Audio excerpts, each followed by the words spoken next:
ঢেকিয়াজুলি আৰু কাৱৈমাৰীত ৪২ৰ গণ আন্দোলনৰ শ্বহীদ দিৱস পালন।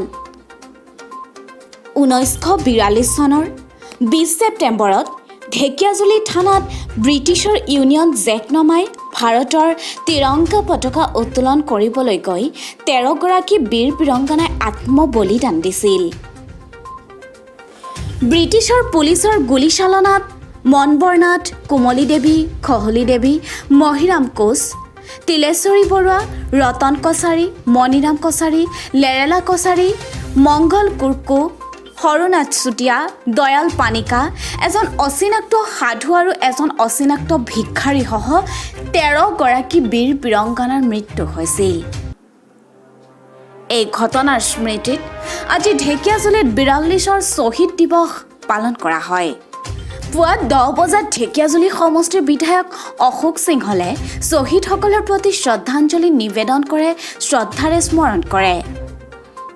উক্ত কাৰ্যসূচীত ঢেকিয়াজুলি পৌৰসভাৰ প্ৰাক্তন পৌৰপতিজন শইকীয়াৰ লগতে বিজেপিৰ দলীয় বিষয়ববীয়াসকলে অংশগ্ৰহণ কৰে। ঢেকিয়াজুলিৰ প্ৰবীণ সাংবাদিক ৰমেশ চন্দ্ৰ বৰাই শ্ৰদ্ধাঞ্জলি অনুষ্ঠানত অংশগ্ৰহণ কৰি দিনটোৰ তাৎপৰ্য ব্যাখ্যা কৰে। ইপিনে ঢেকিয়াজুলি ব্লক কংগ্ৰেছ আৰু নগৰ ব্লক কংগ্ৰেছ কমিটিৰ উদ্যোগত শ্বহীদ দিৱস পালন কৰা হয়। অসম প্ৰদেশ কংগ্ৰেছ কমিটিৰ সাধাৰণ সম্পাদক অপূৰ্ব কুমাৰ ভট্টাচাৰ্য, প্ৰাক্তন বিধায়ক ভীমানন্দ তাঁতী, টংক বাহাদুৰ ৰায়, ঢেকিয়াজুলি ব্লক কংগ্ৰেছ কমিটিৰ সভাপতি প্ৰফুল্ল ৰাভা, নগৰ ব্লক কংগ্ৰেছ কমিটিৰ সভাপতি স্বদেশ ঘোষ আদিয়ে অংশগ্ৰহণ কৰে। শোণিতপুৰ জিলা কংগ্ৰেছ সেৱা দলৰ সভাপতি টংক নেৱাৰে আঁত ধৰা অনুষ্ঠানত জিলা কংগ্ৰেছৰ কমিটিৰ সাধাৰণ সম্পাদক জিয়াউদ্দিন আনচাৰী, অসম প্ৰদেশ কংগ্ৰেছ সেৱা দলৰ সম্পাদক সঞ্জীৱ মালাকাৰ আদি উপস্থিত থাকে। আনহাতে কাৱৈমাৰীত স্থানীয় ৰাইজৰ উদ্যোগত ৪২ৰ শ্বহীদ দিৱস উদযাপন কৰা হয়। পুৱা 10:30 শ্বহীদ স্মৃতিসৌধ উন্মোচন কৰা হয়। ঠেলামৰাৰ ভাৰপ্ৰাপ্ত ৰাজহ চক্ৰ বিষয়া শিল্পী শিখা ঠাকুৰীয়াই স্মৃতিসৌধ উন্মোচন কৰে। ইয়াৰ পাছত অনুষ্ঠিত মুকলি সভাত বহুকেইগৰাকী বিশিষ্ট ব্যক্তিয়ে অংশগ্ৰহণ কৰে। ধনেশ্বৰ নাথে আঁত ধৰা অনুষ্ঠানত অসম সাহিত্য সভাৰ প্ৰধান সম্পাদক যাদৱ শৰ্মা, ঢেকিয়াজুলি সমষ্টিৰ বিধায়ক অশোক সিংহল, বৰচলা সমষ্টিৰ বিধায়ক গণেশ কুমাৰ লিম্বু, প্ৰাক্তন বিধায়ক টংক বাহাদুৰ ৰায়, তেজপুৰ মহাবিদ্যালয়ৰ অধ্যক্ষ জ্যোতিকমল হাজৰিকা, সমাজকৰ্মী ৰাতুল কুমাৰ নাথৰ লগতে শ্বহীদ পৰিয়ালৰ সদস্যসকল উপস্থিত থাকে। উল্লেখযোগ্য যে ভাৰতৰ স্বাধীনতা সংগ্ৰামৰ ঢেকিয়াজুলিৰ 20 ছেপ্টেম্বৰৰ ঘটনাৰ 78 বছৰ সম্পূৰ্ণ হ'ল। কিন্তু এই ঘটনাত মৃত্যু হোৱা মহান শ্বহীদসকলে আজিও ৰাষ্ট্ৰীয় স্বীকৃতি নাপালে। ৰাষ্ট্ৰযন্ত্ৰৰ অৱহেলাৰ বাবেই আজিও ৪২ৰ আন্দোলনৰ ঢেকিয়াজুলিৰ শ্বহীদসকলে উপযুক্ত সন্মান নাপালে। উল্লেখযোগ্য যে ভাৰতৰ স্বাধীনতা সংগ্ৰামত 1942 চনৰ আন্দোলনৰ ঢেকিয়াজুলি থানাত সংঘটিত ঘটনাই স্বাধীনতা সংগ্ৰামৰ ইতিহাসত সোণালী অধ্যায়ৰ সৃষ্টি কৰিলে। ব্ৰিটিছৰ উপনিৱেশবাদ আৰু অপশাসনৰ প্ৰতিবাদ আৰু স্বাধীনতাৰ দাবীত ওলাই অহা সংগ্ৰামী জনতাৰ ওপৰত ব্ৰিটিছ পুলিচে নিৰ্বিচাৰ গুলীচালনা কৰে। 1942 চনৰ 20 ছেপ্টেম্বৰত ঢেকিয়াজুলি থানাত সংঘটিত এই ঘটনাত মনবৰনাথ, কুমলী দেৱী, খহলী দেৱী, মহিৰাম কোচ, তিলেশ্বৰী বৰুৱা, ৰতন কছাৰী, মণিৰাম কছাৰী, লেৰেলা কছাৰী, মংগল কুৰ্কু, হৰনাথ চুতীয়া, দয়াল পানিকা, এজন অচিনাক্ত সাধু আৰু এজন অচিনাক্ত ভিক্ষাৰীসহ ১৩ গৰাকী সংগ্ৰামীৰ মৃত্যু হয় আৰু বহু লোক ঘূণীয়া হয়। স্বাধীনতাৰ সংগ্ৰামত যোগদান কৰি একেলগে ১৩জনকৈ বীৰ বীৰংগনাই আত্মবলিদান দিয়া এই ঘটনা দেশৰ স্বাধীনতা আন্দোলনৰ ইতিহাসৰ বিৰল ঘটনা হিচাপে বিবেচিত হৈছে। কিন্তু পৰিতাপৰ কথা এই যে ঢেকিয়াজুলি থানাৰ ৪২ আন্দোলনৰ ঘটনাই এতিয়ালৈকে ৰাষ্ট্ৰীয় স্বীকৃতি নাপালে। শ্বহীদ নগৰী খ্যাত ঢেকিয়াজুলি সদায় উপেক্ষিত হৈয়ে থাকিল। প্ৰতিখন চৰকাৰে ঢেকীয়াজুলিবাসীৰ ৰাইজক উপেক্ষা কৰি আহিছে। শ্বহীদৰ ভূমি ঢেকীয়াজুলিক মহকুমা হিচাপে উন্নীত কৰিবলৈ অঞ্চলটোৰ দাবী জনাই আহিছে যদিও এতিয়ালৈকে ঢেকীয়াজুলিক মহকুমা কাৰ্যকৰী নহ'ল। ইয়াক লৈ ঢেকীয়াজুলি অঞ্চলৰ সচেতন ৰাইজ ক্ষুব্ধ হৈ পৰিছে। 1942 চনৰ ঢেকীয়াজুলিৰ ঘটনাৰ ওপৰত মূল্যৱান গ্ৰন্থ ৰচনা কৰাৰ লগতে এই ঘটনাৰ বহুল প্ৰচাৰ প্ৰসাৰ আৰু শ্বহীদসকলৰ ৰাষ্ট্ৰীয় স্বীকৃতিৰ বাবে মাত মাতি অহা ঢেকীয়াজুলিৰ প্ৰবীণ লেখক সাংবাদিক ৰমেশ চন্দ্ৰ বৰাই আক্ষেপেৰে কয়, শ্বহীদ নগৰী ঢেকীয়াজুলিক চৰম উপেক্ষা কৰা হৈছে। শ্বহীদসকলৰ মহান ত্যাগৰ প্ৰতি সন্মান জনাই 13 গৰাকী শ্বহীদক ৰাষ্ট্ৰীয় প্ৰেক্ষাপটত স্বীকৃতি দিয়া উচিত। কেন্দ্ৰীয় চৰকাৰক এই ক্ষেত্ৰত বিশেষ ব্যৱস্থা গ্ৰহণ কৰিবলৈ প্ৰবীণ সাংবাদিকগৰাকীয়ে দাবী জনায়।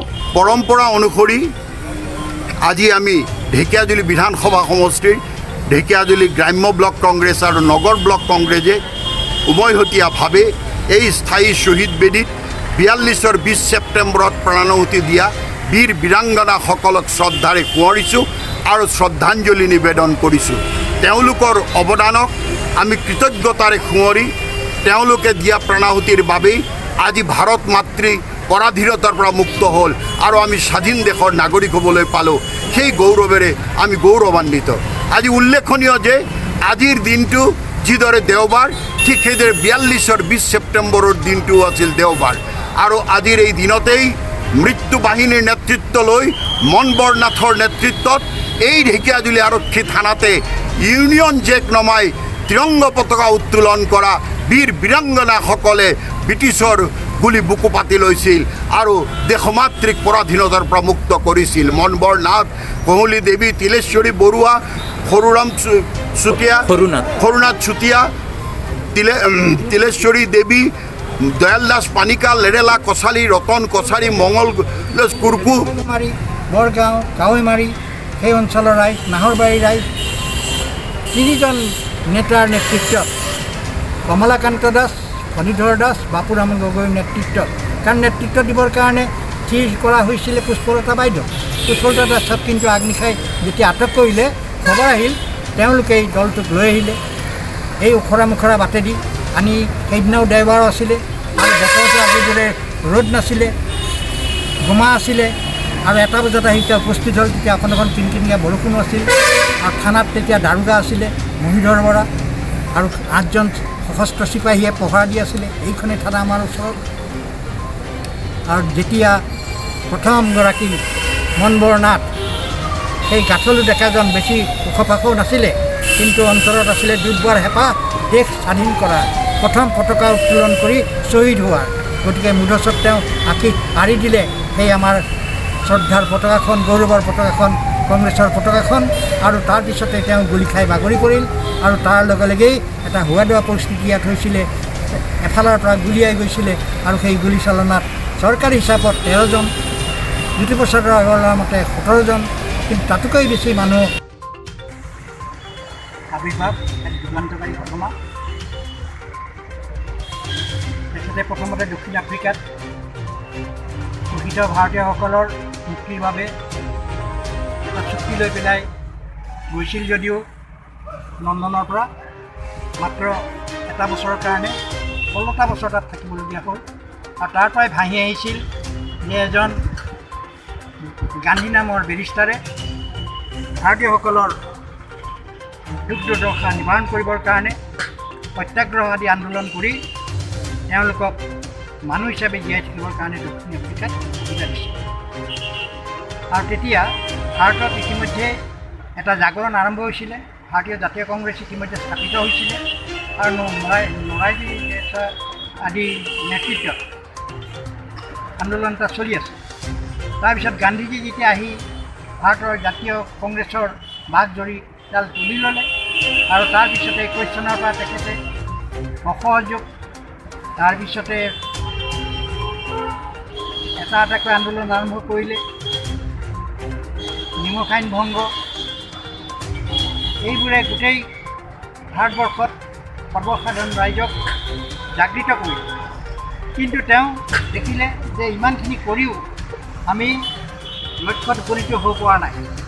আৰু তেওঁ যেতিয়া ঘূৰণীয়া মেজমেলৰ লণ্ডনলৈ গৈছিলে এই সময়ত প্ৰধানমন্ত্ৰী যিগৰাকী উইনষ্টন চাৰ্চিল তেখেতে অতি তাচ্ছিল্য কৰি ৰাজনীতিকবোৰৰ এইটো থাকে আৰু তাচ্ছিল্য কৰা আমাৰ অসমতো আমি দেখি আছোঁ কেনেকৈ তাচ্ছিল্য কৰি থাকে কিদৰে কিমান ভিতৰুৱা কথা এইবোৰ কৈছিল যে নঙত হাবগৈ সেই গান্ধীজীয়ে কিন্তু কপাই দিয়ে আৰু তেওঁ শেষত দেখিলে যে এনেকৈ নহ'ব তেওঁ ক'লে আমাক ঈশ্বৰৰ হাতত সমৰ্পণ কৰি তোমালোক গুচি যোৱাগৈ আৰু মই শেষ এটা আন্দোলন আৰম্ভ কৰিম কিন্তু মৰিম দায় আৰু এইবাৰ তেওঁ ক'লে যে ৰাইজে নেতৃত্ব দিব লাগিব।